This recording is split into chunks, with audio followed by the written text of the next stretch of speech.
ये मन को अंधेरे चलेंगे, उदासी भरे दिन कभी तो ढलेंगे। कहाँ तक ये मन को अंधेरे चलेंगे, उदासी भरे दिन कभी तो ढलेंगे।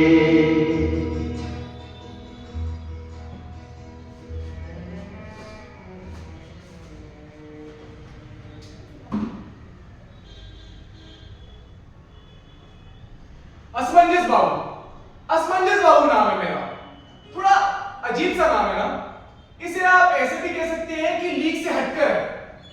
वैसे आपने ध्यान दिया होगा या शायद ध्यान नहीं दिया होगा, इस समाज में नोटिस उसी चीज की ली जाती है जो थोड़ा लीक से हटकर होती है। उसी काम को करने में आनंद आता है जो थोड़ा लीक से हटकर होता है। आनंद शब्द को उसका सबसे रसभरा शब्द। आनंद एक ऐसा क्षण है, एक ऐसा लम्हा है जिसे निर्मित करना होता है। आनंद कचरे की ढेर में सबसे नीचे दबा रहता है। उसे अपने लिए तलाशना और ढूंढकर अपनी जिंदगी में शामिल कर लेना, इसी जीने की कला कहते हैं। मेरे गुरुजी कहा करते थे कि जीवन में बहुत बड़े आनंद जैसी कोई चीज नहीं होती। आनंद के तो छोटे छोटे पल, नन्हे मुन्ने अवसर होते हैं। इसे अपनी जिंदगी से मत निकलने देना, यही तुम्हारी जिंदगी को खुशमय बना देगी। वैसे मैं जानता हूं आप लोग यहां मेरे गुरुजी की वाणी सुनने नहीं आए, तो अब मैं अपने असल मुद्दे पर आता हूं। असमंजस बाबू, असमंजस बाबू नाम है मेरा। वैसे नाम में कहानी से कोई संबंध नहीं है, बल्कि मैं तो कहता हूं नाम का जिंदगी से भी कोई संबंध नहीं है। नाम तो सिर्फ इंसान की शरीर की पहचान की सुविधा के लिए है। राम सिर्फ और सिर्फ इसलिए पूजनीय नहीं है क्योंकि उनका नाम राम है। राम पूजे जाते हैं अपने विशेष कारणों की वजह से, क्योंकि जीवन में उन्होंने जो उपलब्धि प्राप्त की। दशरथ उनका नाम राम की बजाय अगर भगवान अनिल रख देते तो हम उन्हें भगवान अनिल के नाम से पूछते। मगर इस कहानी में मेरा कोई नाम रखना ही था तो असमंजस रख दिया गया। मेरी जिंदगी में हमेशा असमंजस की स्थिति में रही। बाप से संबंध रखूं ना रखूं, गुरु को खुश करूं ना करूं, स्कूल जाऊं ना जाऊं, बॉस की बात सुनो ना सुनो, मेरी जिंदगी असमंजस से भरी रही। मेरे पिताजी से कभी नहीं पड़ी। मेरी मां हमेशा मेरे पिताजी से कहते थे कि ये बहुत सुधरा हुआ और अच्छा लड़का है, पर मेरे पिताजी हमेशा मुझसे नाराज रहते थे। वो मेरी मां से हमेशा कहते थे कि इसे अगर मेरे घर में रहना है तो मेरे तरीके से रहना होगा। ये बात बात पे तकरार करना, इनकार करना, ये बदतमीजी में बर्दाश्त नहीं करूंगा। समझा दे अपने लाडले को कि मैं उसका बाप हूं, वो मेरा बाप नहीं है। अरे दूसरों के बच्चे को देखो, अपने पिता का कितना सम्मान करते हैं, उसकी हर आज्ञा का पालन करते हैं। और एक तेरा लड़का है, अरे तूने भी क्या औलाद पैदा करी है, छी। मेरे पिता की शिकायत थी कि मैं उनका सम्मान नहीं करता, और मेरा अपने आप से प्रश्न था कि क्या कोई सम्मान का हकदार सिर्फ इसलिए हो जाता है क्योंकि वो बाप है और उसने एक बच्चा पैदा किया है? क्या बच्चा पैदा करना बहुत बड़ी उपलब्धि है? क्या गिने चुने दुर्लभ व्यक्ति ये काम कर सकते हैं? क्या इसके लिए कोई विशेष योग्यता की जरूरत है? क्या बच्चा पैदा करने के लिए बहुत बड़ा त्याग, तपस्या, तालीम की जरूरत है? नहीं, बिल्कुल नहीं। ये तो एक विचारहीन क्रिया का परिणाम है। बच्चे तो पशु, पक्षी, कीड़े मकोड़े सब पैदा करते हैं। सम्मान पैदा होने से नहीं, सम्मान पैदा होने वाले की परवरिश के कारण होता है। लेकिन नहीं, हमने पैदा किया, हमारा सम्मान होना चाहिए। इसलिए मेरे पिताजी से कभी नहीं पड़ी। वह एक आज्ञाकारी पुत्र चाहते थे और मैं एक जिम्मेदार बाप। हम दोनों की इच्छा पूरी नहीं हो सकी, तो मैंने अपने पिताजी का घर छोड़ दिया। इस बात को कई वर्ष बीत गए, लेकिन आज भी मैं अपने संपर्क में आने वाले हर पिता से यही बात कहता हूं कि आज्ञाकारी पुत्र की कामना कभी मत करना। मूर्ख है वो आदमी जो चाहता है उसका पुत्र आज्ञाकारी हो। अगर आपका पुत्र आज्ञाकारी है तो ये खुश होने की बजाय नहीं, बल्कि चिंता होने की बजाय। अरे इनकार करने के लिए, ना बोलने के लिए दम चाहिए, हिम्मत चाहिए, काबिलियत चाहिए, लेकिन हां बोलने के लिए आपको कुछ नहीं चाहिए। और जो इनकार बोलता है, जिसके अंदर दम है, जिसके अंदर काबिलियत है, लेकिन जो हां बोलता है वो बहुत आसान है, अब उसको कोई काम मिल जाता है। तो काम पूरा नहीं होता तो वो तो ये भी कह सकता है कि काम पूरा नहीं हुआ, आप ही ने तो बोला था। अब इंसान अगर जिम्मेदार है, अगर आज्ञाकारी है, तो उसको साबित भी करना पड़ता है उस चीज को, अपने इनकार को, लेकिन हाँ बोलने के लिए कुछ नहीं करना पड़ता। सच बताऊं तो आज्ञाकारी पुत्रों का भविष्य अंधकार में है। जो सुस्त, आलसी और निकम्मा होता है वो आज्ञाकारी बन जाता है। तो दोस्तों, अब मैं थोड़ी देर के लिए इस कहानी से बाहर आना चाहूंगा। ये कहानी जिसका नाम असमंजस बाबू की आत्मकथा है, ये मेरी कहानी है, ये पूर्णतः मेरी कहानी है। इसे मैं आपकी कहानी भी कह सकता था, लेकिन ऐसा कहने से आप थोड़ा एतराज करने लगेंगे। हो सकता है आप गुस्से में आस्तीन भी चढ़ा लें। इसलिए मैं ये घोषणा करता हूं कि ये असमंजस बाबू की आत्मकथा पूर्णतः मेरी कहानी है और मेरे सिवा किसी की कहानी नहीं है। अगर इस कहानी की कोई घटना या पात्र आपकी कहानी से मेल खाता हो तो ये महज एक सहयोग है, इसको अन्यथा ना लें। चलो भाई, पौराणिक घोषणा भी हो गई। अब मैं वापस कहानी के अंदर आ रहा था। तो कहा था, हाँ, मेरे पिताजी से कभी नहीं पटी। इसका मतलब ये बिल्कुल नहीं है कि मेरी बाकियों से खूब पटी, नहीं, मेरी किसी से नहीं पटी, ना बॉस से, ना मित्र से, ना अलाने से, ना फलाने से, किसी से नहीं। और इस ना पटने की वजह थी मेरी सोच। मैं लीक से हटकर सोचता था, विश्वास पर नहीं विचार पर जोर देता, भगवान की नहीं इंसान की बात करना, कंस्ट्रक्शन नहीं डिस्ट्रक्शन का पक्ष लेता। मेरी खुद की सोच थी कि विध्वंस के बिना निर्माण नहीं हो सकता। जब तक हम टूटे फूटे सड़े गले पुराने को नष्ट नहीं कर देते, नए के निर्माण का सवाल ही नहीं पैदा होता है। अब समाज मेरी बात को समझ नहीं पाया, और समाज जब किसी की सोच को नहीं समझ पाता है तो उसकी विकलांग बुद्धि और अपाहिज अकल एक ही ऐलान करती है कि ये पागल हो गया, मेंटली डिस्टर्ब्ड है, बहकी बहकी बातें कर रहा है। समाज अपनी बेवकूफी को छुपाने के मामले में बहुत ही अकलमंद है। लोग मुझसे बचने लगे, घटने लगे। जिन्हें मैं अपना समझकर कुछ समझाने की कोशिश करता, वो मुझे संखी कहकर मेरा उपहास करने लगे, मेरी खिल्ली उड़ाने लगे। अपने ये पड़ोसी बनने का, अब लोग कहा करते मैं झगड़ा बोल लेता हूं। अब मेरी बनने का से दो बात हुई। बनने का मेरा पड़ोसी जो दिन भर बीड़ी पीता और रात भर खास्ता, ना उसके पास खाने को कुछ और ना पहनने को। अब ऐसे बनने का एक दिन मेरे घर पर दावत देने आया। किसकी दावत? अपने 5वें बच्चे की छठी का निमंत्रण। आप ही बताइए, ऐसी स्थिति में कोई भी विचारवान आदमी का दिमाग घुटने में नहीं आएगा, आएगा ही आएगा। मैंने कहा बनने का ये क्या, 5वां बच्चा? अरे तुम्हारा दिमाग ठीक तो है, तुम आदमी हो या जानवर? अरे क्या तुम महसूस नहीं करते कि दो इंसानों के बीच स्पेस कितना कम होते जा रहा है? अगर तुम लोग मुल्क की आबादी में इसी तरह अपना योगदान देते रहोगे तो फिर हमारे देश की इकोनॉमी का क्या होगा? इकोनॉमी कैसे संभलेगी? अरे जरा तो सोचो, अगर इस देश में अनाज से ज्यादा खाने वाले, नौकरी से ज्यादा उम्मीदवार और जमीन के नाम से ज्यादा उसमें बसने वाले पैदा हो गए तो क्या होगा? मैं बताता हूं क्या होगा। किसी दुश्मन मुल्क को हमारे मुल्क की जमीन पर बम गिराने की जरूरत नहीं होगी। हमारी आबादी का विस्फोट ही हमारी बर्बादी के लिए काफी होगा। पर बनने का तो बनने का। अरे अपनी सरकार चिल्लाई जा रही है परिवार नियोजन, परिवार नियोजन, परिवार नियोजन, और तुम वो भी परिवार विस्तार मिशन चलाए हो। तुम जैसे लोगों पे तो देशद्रोही का मुकदमा चलना चाहिए कि उठा के और गिरफ्तार करके जेल में डाल दे, वरना एक और बच्चा पैदा कर दो। अब बनने का तो मेरी बात को कोई असर नहीं हुआ, लेकिन मेरा एक नुकसान जरूर हुआ। फिर मुझे मोहल्ले में कभी छठी का निमंत्रण नहीं मिला।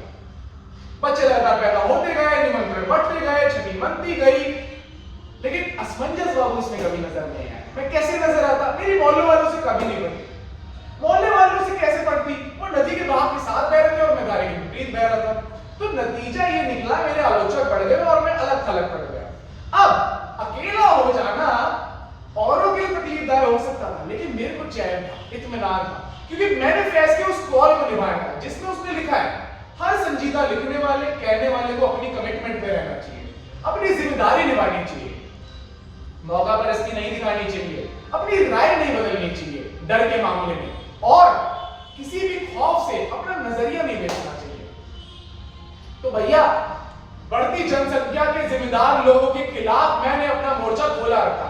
एक शाम को मौजूदा लोगों के बीच मैंने खुलेआम साफ साफ कह दिया कि भैया मेरी बात ठीक से सुनो।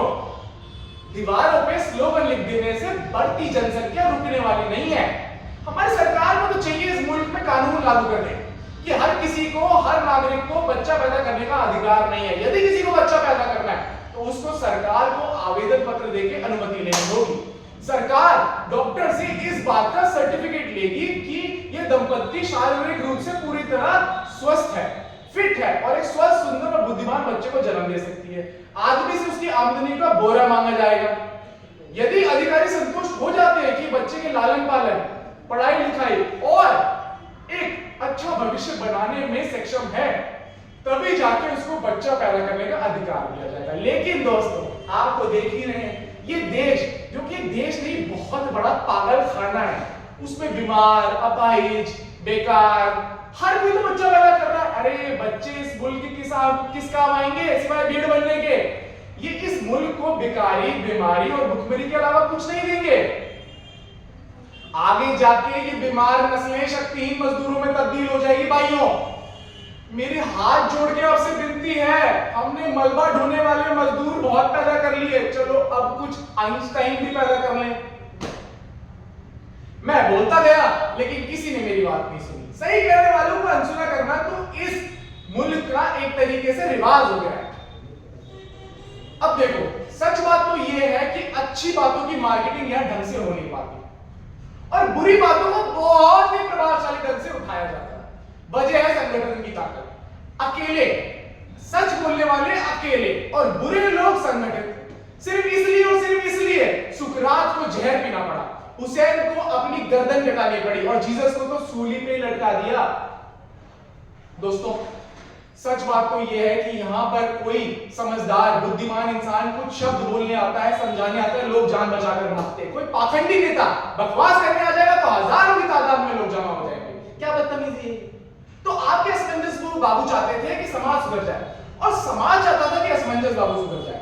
लंबे समय तक ये रस्साकसी चलती रही। धीरे धीरे मैं समाज से और समाज मुझसे कट गया। मुझे समाज का हर इंसान बेवकूफ नजर आने लगा और जाहिर सी बात है, समाज के हर इंसान को मैं पागल नजर आने लगा। चलो इस बात को अब छोड़ो, आप बताओ कि इस बात को अब बेवकूफी की किस श्रेणी में रखेंगे कि गुलशन नंदा का उपन्यास हिंदू मुसलमान दोनों पढ़ सकते हैं, पर गीता हिंदू पढ़ेगा, कुरान मुसलमान पढ़ेगा। अरे भाई, क्या प्रॉब्लम है? अब आप बताइए, इतने सालों से हमारे हिंदू भाइयों को कुरान की अच्छाइयों से महरूम रखा, इतने सालों से मुसलमान भाइयों को गीता की अच्छाइयों से वंचित रखा गया। इसकी क्षतिपूर्ति कौन मौलवी पंडित करेगा? अब आप बताओ, मौलवी और पंडित पर मुकदमा नहीं चलना चाहिए, लेकिन सरकार को तो चाहिए सरकार शब्द को उसका सबसे पाखंडी, सबसे हरामी, सबसे गंदा लफ्ज सरकार क्या मुकदमा चलाएगी? उसने तो खुद हिंदू कोड और मुस्लिम कोड बना रखा है। हिंदू कोड जो मुसलमानों पे लागू नहीं होगा, मुसलमान कोड जो हिंदू पे लागू नहीं होगा। अरे भाई, मैं कहता हूं अगर किसी कानून में अच्छाई है तो सब पे लागू हो और कानून में खराबी है तो किसी पर भी क्यों लागू हो। लेकिन सरकार, लोग इसे धर्म कहते हैं, मैं कहता हूं ये मृत चट्टानी है, मृत चट्टानी। असली धर्म को मंदिर, मस्जिद, मसीहा, पोपो की जरूरत नहीं है। आपका धर्म आपकी आत्मा में बसता है, आपका धर्म आपकी इज्जत है, आपके हृदय में होना चाहिए। लेकिन नहीं, लोगों ने अपने आप को धोखा देने के लिए हजार तरह की तरकीब बनानी है, उनको लोग धर्म कहते हैं। तो दोस्तों, मेरी पंडित और मौलवी से कभी नहीं पटी। पंडित जी मुझसे हमेशा नाराज रहते थे क्योंकि मैं खुलेआम कहता था, बनाई होगी ईश्वर ने ये दुनिया, लेकिन चला रहा इसे शैतान है। मौलवी साहब मुझे देखते तो लाहौर पढ़ने लगते। अब दरअसल बात ऐसी थी कि जिन दिनों में मुस्लिमों की बस्ती में रहता था, भगवान की कसम मोहल्ले के लड़कों से बहुत परेशान था। जब देखो नारायण तकबीर करके तलवार लिए दौड़ने लगते। एक दिन मैंने कुलुमुद्दीन को रोक लिया, मैंने बोला रुक जा, बता भाई क्या दिक्कत है? भाई ये वक्त बहस करने का नहीं, जिहाद करने का है, इस्लाम खतरे में। मैंने कहा ये कौन सा मजहब है जो हर चौथे दिन खतरे में पड़ जाता है? अरे ऐसे मजहब को तो दूर से ही सलाम। अरे मैंने उसे समझाया, भाई जो मजहब है ना वो इंसान की देखभाल करता है, इंसान मजहब की देखभाल नहीं करता है। अब उसी दिन की बात है, सलीम घुटना, तलवार ऐसे लिए लहराते लहराते सारे को जिंदा नहीं छोड़ूंगा। मैंने बोला भाई किसको जिंदा नहीं छोड़ोगे? ऐसी क्या आफत आ गई कि आर पार की बात आ गई। हिंदू लौंडे की हिम्मत तो देखो, बशीर भाई की मुर्गी को कार से कुचल डाला। साले को जिंदा नहीं छोड़ूंगा, आज दिखा दूंगा कि मैंने भी चूड़ियां नहीं पहन रखी है। मैंने बोला भाई, मैंने कहा चलो। मैं उनको मौलवी साहब के पास ले गया और मैंने अर्ज किया, मोहतरम इस नौजवान को समझाइए, ये आज एक इंसान की जान इसके लिए सस्ती हो गई है। आज ये एक मुर्गी की जान के लिए इंसान की जान लेने पर आमादा हो गया। क्या मुर्गी की जान इतनी महंगी हो गई और इंसान की सस्ती? कल तक तो खुद मुर्गी फ्राई करके खाता था, आज क्यों इतना मुर्गी की जान पे प्यार उमड़ रहा है? तो मौलवी साहब ने उसके सर पे हाथ रखा। बच्चे, ये मैं क्या सुन रहा हूं? ये बात ठीक नहीं। मैं चाहता हूं तुम एक सच्चे मुसलमान बनो, पक्के मुसलमान बनो। मैं तो घबरा गया, कहां गया? मैंने कहा मौलवी साहब ये क्या दुआ दे रहे हैं? सच्चे मुसलमान पक्के? अगर कच्चा मुसलमान इतना खतरनाक है तो पक्का मुसलमान कैसा होगा? मैंने कहा मौलवी साहब, चलो ये तो मौलवी साहब थे तो मुझे देखकर लाहौर पढ़ने लगते, लेकिन मेरा चेहरा तो देखते। लेकिन हमारे पंडित जी मेरा चेहरा भी नहीं देखते, सामने से मुझे आते चलते थे, रास्ता बदल देते, बेटे के घर जा रहे तो बेटे के घर चले जाते, मेरा चेहरा नहीं देखते। अब पंडित जी और मेरी ना पटने की वजह भी कोई वजह थी। दरअसल बात ये थी कि वो अपने धर्म को अपने नजरिए से देखते हैं। अब यहां तक तो सब ठीक था कि वो अपने धर्म को अपने नजर से देखते हैं, लेकिन समाज में तकलीफ तब होने लगी जब मैं उनके धर्म को अपने नजर से देखने लगा। मुझे किसी के हिंदू मुसलमान होने से प्रॉब्लम नहीं है, मुझे प्रॉब्लम है उनकी वेशभूषा, उनकी यूनिफॉर्म, उनकी ड्रेस कोड से। अरे आप अपने हिंदुत्व और अपने इस्लाम को सड़कों में क्यों प्रकट करते हो? आपका हिंदुत्व आपके हृदय में होना चाहिए, आपका इस्लाम आपकी आत्मा में बसना चाहिए, लेकिन सड़कों पे, बगीचों में, दफ्तरों में तो आपको एक आम नागरिक की नजर आना चाहिए। सही बात है।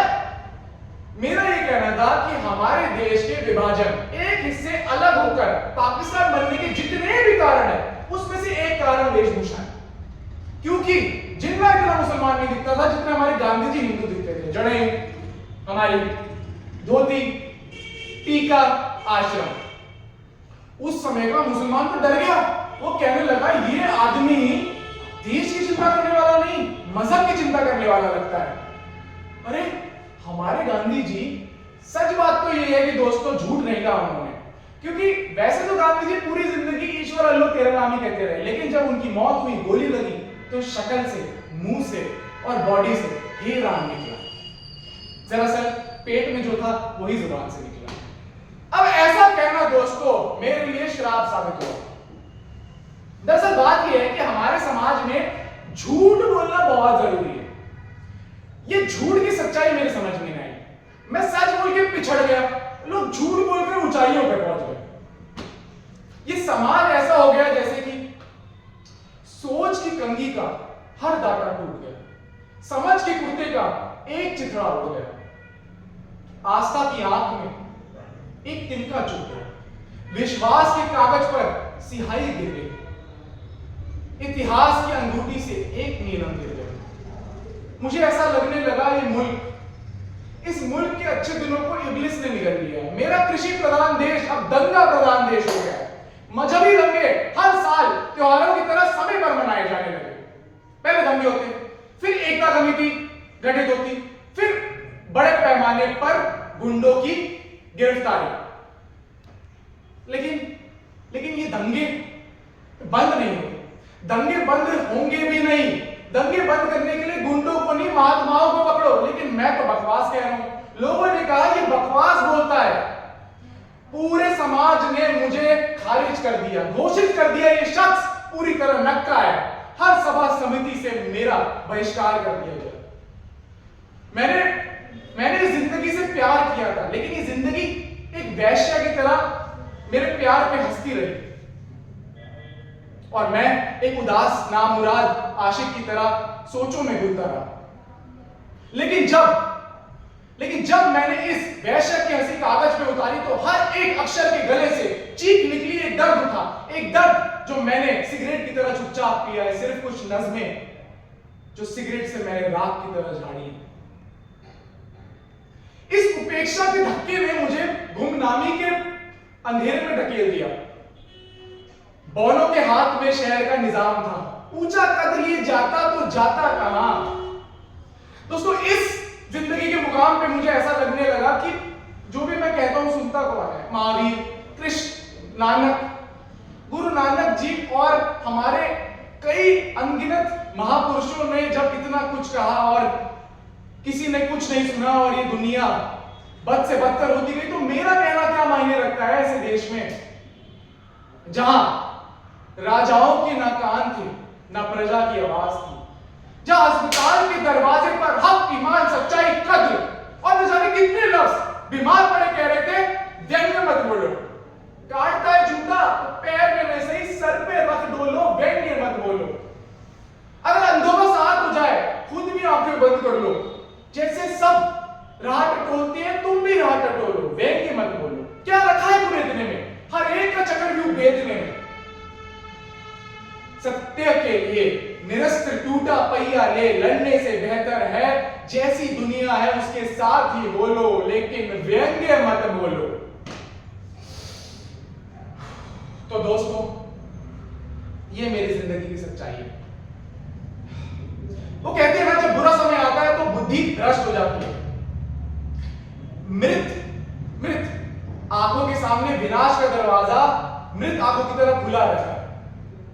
तो आपके असमंजस बाबू का बुरा समय पूरे शबाब में था।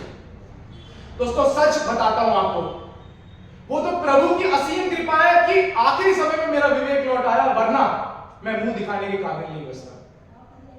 तो दोस्तों अब असमंजस बाबू की कहानी में एक नया मोड़ आएगा, जिसे आप टर्निंग पॉइंट भी कह सकते हैं। अगर ये सिनेमा होता तो यहीं पर एक इंटरवल होता, और अगर ये टीवी का धारावाहिक होता तो यहां होता एक छोटा सा कमर्शियल ब्रेक।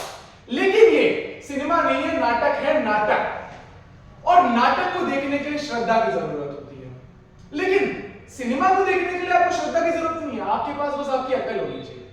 और टीवी का धारावाहिक देखने के लिए आपको ना श्रद्धा चाहिए ना आपको आपकी अकल चाहिए, आपके पास बस आपकी आंखें होनी चाहिए।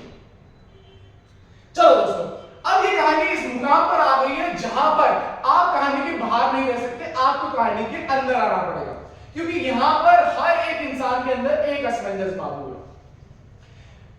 आप इस कहानी से जब तक भावनात्मक रूप से नहीं जुड़ेंगे बात नहीं बनेगी, क्योंकि ये जो बात आप तक पहुंचाई जा रही है वो मस्तिष्क से नहीं हृदय से निकली है। आपके दिल के तार भी छू जाए और आप बज उठो तो समझना आपने नाटक देखा है। सिनेमा नहीं है, नाटक है दोस्तों, नाटक। इसके हर एक दृश्य को पीना होता है, चुस्की चुस्की उसमें डूबना होता है, मदमस्त होना होता है, भूलना होता है अपने आप को। तो दोस्तों मैं समाज की मुख्य धारा से कट गया, पूरी तरीके से कट गया। वो कहते हैं ना कि अकेलापन एक ऐसा समय होता है जो सबसे ज्यादा बुरा समय होता है एक इंसान की जिंदगी। ये अकेलापन, ये एकांत, ये चुप्पी, ना कोई सुनने वाला ना कोई बोलने वाला, यही एक ऐसा समय होता है जब इंसान या तो पागल हो जाता है या आत्महत्या कर लेता है। ऐसी बात नहीं है कि मैंने शादी के बारे में नहीं सोचा, लेकिन और यहां तक कुछ आत्मीय लोगों ने मुझे शादी के लिए जोर भी दिया, कहा शादी जवानी की मस्ती होती है और बुढ़ापे की कश्ती होती है। फिर बहुत सोचा, एक हद तक राजी हो गया। अब तलाश थी एक परिपक्व और एक सीधी सादी स्त्री जो मुझे मेरी भावनाओं को समझे और खुद भी फैशन, शॉपिंग, स्नो पाउडर से अलग थलग कुछ लीक्स हटकर सोचती हो। अब इसी सर्च ऑपरेशन के दौरान मेरी मुलाकात हुई सो कॉल्ड विद्वान कम फिलोसोफर श्री बकानी, जो कि खुद गवारे थे, लेकिन उन्होंने जो शादी के बारे में मुझे कहा उससे मेरी बची कुची शादी को लेकर जो उत्सुकता और आकांक्षा थी वो भी बाढ़ की तरह बह गई। अब जानना चाहते हैं उन्होंने क्या कहा? उन्होंने कहा असमंजस बाबू ये क्या कर रहे हैं? अरे स्त्री से दूर रहिए, ये तो ऐसा जाल है जहां से आप बाहर नहीं आ पाएंगे। आप जैसे गुरी, शांत और स्थिर, लीक से हटकर सोचने वाले व्यक्ति को स्त्रियों से दूर रहना चाहिए, वरना वो आपको खींचकर लीक पर ले आएगी। मैंने कहा अरे भाई क्या बोल रहे हो? तो कहते हैं कि स्त्रियां तो स्वभाव से ही चंचल होती हैं, मन से कामना किसी एक की करती हैं, शरीर किसी और की ओर प्रेरित करता है, जवानी का उत्स किसी और की ओर खींचता है और अपने आंखों से निमंत्रण किसी और को देती है। फिर मैं सोचते ही रह गया कि मैं किस कैटेगरी में आता हूं। फिर मैंने सोचा कोई नहीं, चलो एक बच्चे को गोद लिया जाए। फिर मन में बात आई कि अगर मेरे तो ना कोई आगे है पीछे, अगर मुझे कुछ हो गया तो बच्चे का क्या होगा? जल्दी पाली जाए और इनकी देखभाल में ही पूरी जिंदगी खपा दी जाए। फिर इस कड़ी में मैंने एक कुत्ते को पाला। लोग उसे असमंजस बाबू का कुत्ता कहते हैं, लेकिन मैं कहता था वो मेरा कुत्ता नहीं, वो मेरा गुरु था। पहली बार जब मैं उसकी अंतिम क्रिया करने के बाद रोया और उसको मैंने अंतिम क्रिया करने के बाद जब मैंने अपना दुख वर्णन किया, पहली बार ऐसा हुआ कि कोई असमंजस बाबू पे हंसा नहीं, किसी ने खिल्ली नहीं उड़ाई, किसी ने मेरा व्यंग नहीं किया। दोस्तों अब इस बात पे आ जाए कि ये कुत्ता मेरे पास आया कैसे। तो एक दिन अकेलेपन से परेशान बुझे हुए मन से मैं पार्क के कोने में बैठा था जहां बहुत सा अंधेरा था। अचानक से कुछ आहट हुई तो मैंने गौर से देखा, एक आकृति, धुंधली सी आकृति हिलती नजर आई। मैंने पूछा कौन है? मैं हूं बाबूजी, एक कांपती हुई आवाज है। मैंने कहा क्या चाहिए? मेरा कुत्ता खरीद लो बाबूजी। उसकी आवाज में इतनी याचना, इतना दर्द। मैंने गौर से देखा तो वहां पर एक काला कलूटा मरियम सा लड़का वैसे ही कुत्ते को लिए खड़ा था। मैंने कहा मुझे कुत्ता नहीं खरीदना है, लेकिन मुझे तो बेचना है ना बाबूजी। अगर आप नहीं खरीदेंगे तो मैं इतनी रात को कुत्ता बेचने कहां जाऊंगा? उसकी आवाज में इतनी याचना, इतना दर्द था।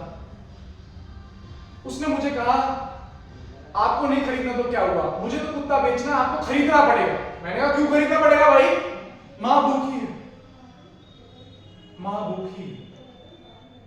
अचानक से वो मरियल सा काला कलूटा बच्चा मुझे सुंदर लगने लगा, क्योंकि झपटता बाज हो या फन उठाए सांप, दो पैरों पे खड़ी पत्तियां खाती बकरी हो या फिर दाल पे लटकता फल कुतरता तोता, या फिर इन सबकी जगह आदमी। जब भी कोई भूख से लड़ने के लिए खड़ा हो जाता है तो सुंदर ही लगता है दोस्तों।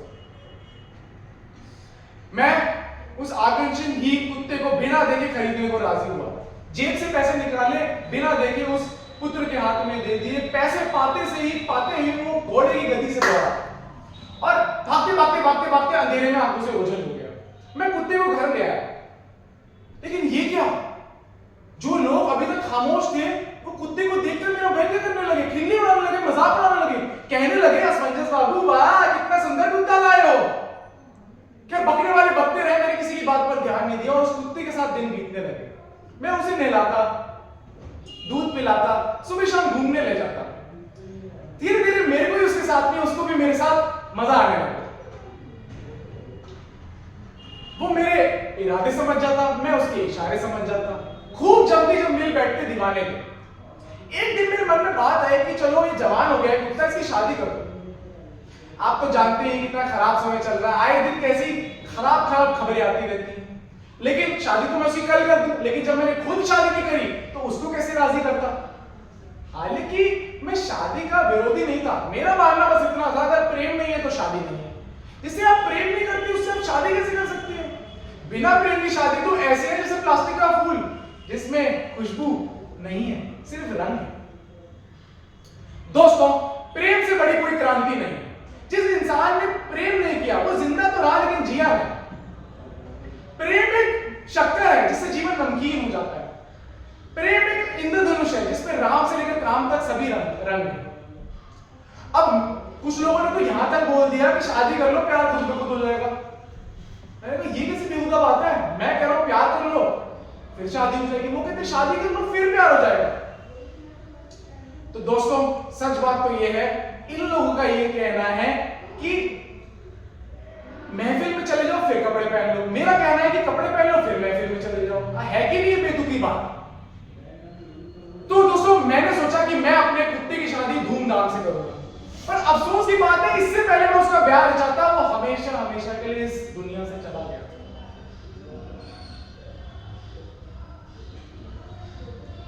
दोस्तों लोग कहते थे असमंजस बाबू का कुत्ता है, मैं कहता था मेरा कुत्ता नहीं, मेरा गुरु है, मेरा आदर्श है। अब मैं आपको बताऊंगा वो मेरा गुरु कैसे हुआ। एक दिन टेलीविजन पे घर पे मैं बैठकर चार्ली चैपलिन की फिल्म देख रहा था। कुत्ता भी साइड में बैठ के फिल्म देख रहा था। चार्ली चैपलिन का स्टाइल देख के कुत्ता अचानक से खिलखिलाने लगा, हंसते हंसते लूटपुट हो गया। मैंने कुत्ते को देखा और कहा, मैं दंग रह गया, तो हंसने वाला कुत्ता है।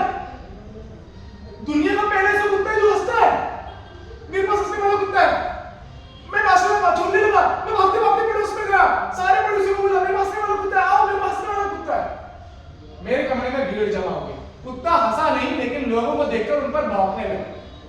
मैंने विनती करी, भाई एक बार हंस दे, एक बार हंस दे, एक बार हंस दे। हंसना तो छोड़ो, टुकर टुकर लोगों को घूरने लगा।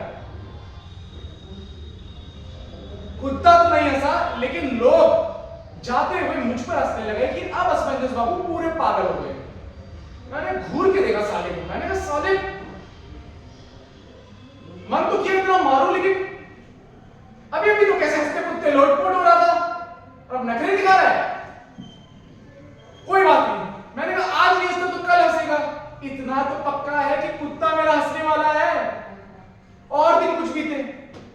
एक रोज शाम के वक्त अपने कुत्ते को घूमने ले गए बाजार में। बहुत भीड़ थी, बादल कपकपाने लगे और जोरदार हवा के साथ बारिश हो गई। तो औरों की तरह मैं भी पानी से बचने के लिए आड़ में खड़ा हो गया कुत्ते को लिए। वहां पर तभी एक गाड़ी आकर रुकी। गाड़ी में से एक मोटा सेठ धोती पहने उतरा। उसके हाथ में एक छाता। जैसे उसने छाता खोला, हवा से दूर छाता फेंका गया और मोटा सेठ अपनी धोती पकड़े छाते के पीछे पीछे भागा। अब ये दृश्य देख के सब हंसने लगे, क्योंकि मेरा कुत्ता उस मोटे सेठ को धोती पकड़े भागते देख हंसते हंसते लोटपोट हो रहा। भीड़ जमा हो गई, ट्रैफिक लग गया। कुछ मिनटों में बात चारों ओर फैल गई। न्यूज़पेपर वाले, न्यूज़ चैनल वाले, फोटोग्राफर सब जमा हो गए। कुछ घंटों में ये खबर अंतरराष्ट्रीय खबर बन गई कि फलना फलना जगह पे असमंजस बाबू रहते हैं जिनके पास एक हंसने वाला कुत्ता है। मुझे बहुत गर्व हुआ। वो कुत्ते ने मुझे अंतरराष्ट्रीय पहचान दिलाई। मैं उससे बहुत आभारी हूं। मैं उससे और प्रे करने लगा, अब मैं उसे और प्यार करने लगा और स्नेह करने लगा। मेरा स्नेह यहां तक बढ़ गया, जब मैं उसे घूमने ले जाते लोग कहते, अरे असमंजस बाबू वाह, बच्चे को घूमने लेके जा रहे हो। और यदि वो किसी पे घुर्रा देता तो लोग कहते, क्या रे बाप के साथ तो ताऊ दिखा रहा है। सब कुछ बहुत अच्छा चल रहा था, लेकिन एक दिन बहुत कुछ बुरा हो गया। न जाने कैसे अच्छे दिनों के घेरे में एक दबे पांव छोके से बुरा दिन आ गया। वो कहते हैं ना बुरे समय में बुद्धि भ्रष्ट हो जाती है, मेरी भी बुद्धि भ्रष्ट हो गई। सबसे मनहूस दिन जिंदगी का सबसे शुभ दिन लगने लगा। तो मैंने एक पुराने परिचित को देखा अपने घर में सुबह सुबह आते हुए और एक विदेशी मेहमान को साथ लाते हुए। उनका परिचय कराकर भाई साहब कहने लगे कि असमंजस बाबू ये अमेरिका के बहुत बड़े रईस हैं और वो खरबों रुपए हैं उनके पास। इनका एक सपना है कि दुनिया की हर विचित्र चीज इनके बंगले में। जब से आपके कुत्ते को देखा उसको पाने के लिए मचल गए हैं, एक्साइटेड हैं। असमंजस बाबू इनसे आपके कुत्ते के लिए 15-20 लाख रुपए आराम से लिया जा सकता है। सोचिए असमंजस बाबू, 20 लाख रुपए किसे कहते हैं, बुढ़ापा आराम से कट जाएगा। दोस्तों, उस परम परमात्मा की कसम खा के कहता हूं कि पहला दिन था वो मेरी जिंदगी का जब मैंने किसी और के बारे में नहीं, सिर्फ अपना और अपने भविष्य की चिंता करी। आज भी जब उस दिन के बारे में सोचता हूं तो सर शर्म से झुक जाता है। पता नहीं कब तक पछताना पड़ेगा उस नीच हरकत पर। 20 लाख सुन के मेरा माथा फिर गया। मैं कुत्ता खरीदने को राजी हो गया। मैंने कहा मैं कुत्ता बेचूंगा, मैं कुत्ता बेचूंगा। लेकिन एक और दिक्कत आ गई। अब खरीदार कहने लगा कि मुझे इस कुत्ते को हंसते हुए देखना है और हंसने की जिम्मेदारी मेरी है। मैं सोचने लगा क्या करूं। उठपटांग हरकतें की मैंने, अजीब अजीब आवाजें निकाली। गधा बना, बंदर बना, कुत्ते के सामने कुत्ता बना, लेकिन कुत्ता नहीं हंसा तो नहीं हंसा। अब क्या होगा, अब क्या होगा। मैंने साले कुत्ते को घूर के देखा। मैं गुस्से में देखा तो उसकी आंखों में एक काली चमक थी। एक जैसे उसकी आंखों में एक वकील जले कर रहा हो जिसको सवालों के अनुमान ही नहीं जवाब भी पता हो। मैंने कहा अब क्या होगा। मैंने बहुत विनती की। मैंने कहा प्लीज प्लीज हंस दे भाई, हंस दे, एक बार हंस दे, एक बार। कुत्ता नहीं हंसा। मैंने कहा अब क्या होगा, क्या खरीदार कुत्ता नहीं खरीदेगा, क्या सौदा कैंसिल हो जाएगा। लेकिन ऐसा नहीं है। खरीदार कुत्ता खरीदने के लिए राजी हो गया। खरीदार ने कहा ये आज नहीं हंसता तो क्या हो गया, कल हंसेगा। अभी से मूड नहीं लगा, बाद में हंसेगा, कोई बात नहीं, मैं इसे खरीदने के लिए राजी हूं। ये रहा आपका चेक। चेक पाते से ही मैंने उसको सीने पे लगाया।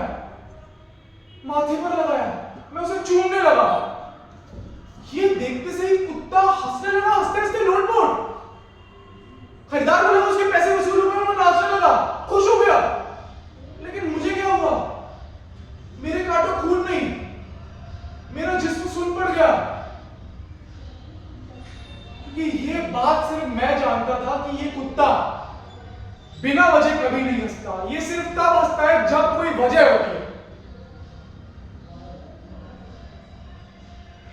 मैंने कहा कि आज ये मुझ पर हंस रहा है, ये इंसानियत पर हंस रहा है, आदमियत पे हंस रहा है।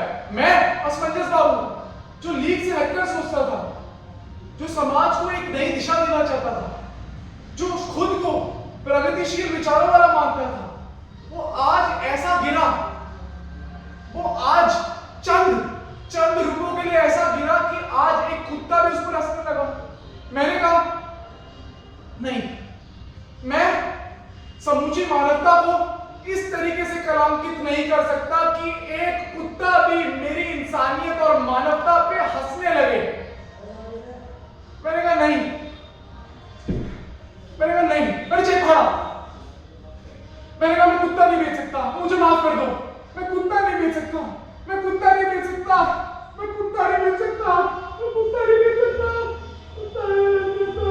कभी सुख कभी दुख, यही जिंदगी है। ये पतझड़ का मौसम घड़ी दो घड़ी है।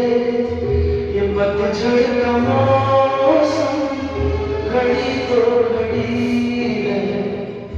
नए फूल कल डगर में खिलेंगे। उदासी भरे दिन कभी तो ढलेंगे।